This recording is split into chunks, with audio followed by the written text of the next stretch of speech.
ఆడు పెద్ద డేంజరస్ పిల్లాడు, చూసి నాకే చంపుతాడు. కళ్ళతో చూసి చంపుతాడు రామరెడ్డి గాడు. ఈ దొంగలతో నేను కూర్చొని మాట్లాడాలని అన్న ఇదే బాగుందిరా అనుకున్నా. ఇది కూర్చొని మాట్లాడదామంటే ఏందిరా ఈ లంచ్ కూర్చొని కూర్చొని మాట్లాడేది. నువ్వేంద్రా బచ్చలు దెంగ, నీకు ఏముంది ఇక్కడ కాన్స్టిట్యూన్స్, నీకు సంబంధం లేదని చెప్పాలి కదా. మేమైతే ఎప్పుడో వెళ్ళి తెంగుతుంటే ఇన్ఛార్జ్ అంటే సుధిరెడ్డి గారి మనుషులు ఇప్పటిదాకా గుద్దంతా వాళ్ళు తెంగిపిస్తుంది. వెంటనే కావాల్సిన తీసుకొచ్చేస్తుంటే ముందా కొడుకులు మేము మక్కలు ఇరగొట్టరు. ఫస్ట్ ఎస్పోర్ట్ వాళ్ళని తోలిచ్చి ముఖం మీద బట్టేసి కొట్టిపిస్తుంది. రాత్రి ఎత్తుకపోయి ఇళ్ళ పెళ్ళాల పక్కలకే ఎత్తుకపోయి కొట్టిపిస్తుంది.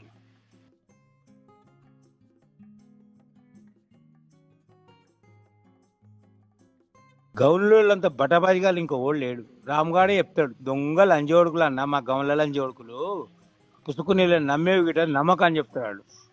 మొడ్డ గుడిచిపోయినాడు నిన్ను ఈ లంజోడుకులను నమ్ముకొని, బట్టవాది లంజోడుకులు అని చెప్తాడు. రామ్గాడే మొడ్డ గుడిపిరు నన్ను, మొత్తం ఈ లంజోడుకుల గౌన్లో మొడ్డ గుడిపిర్రు.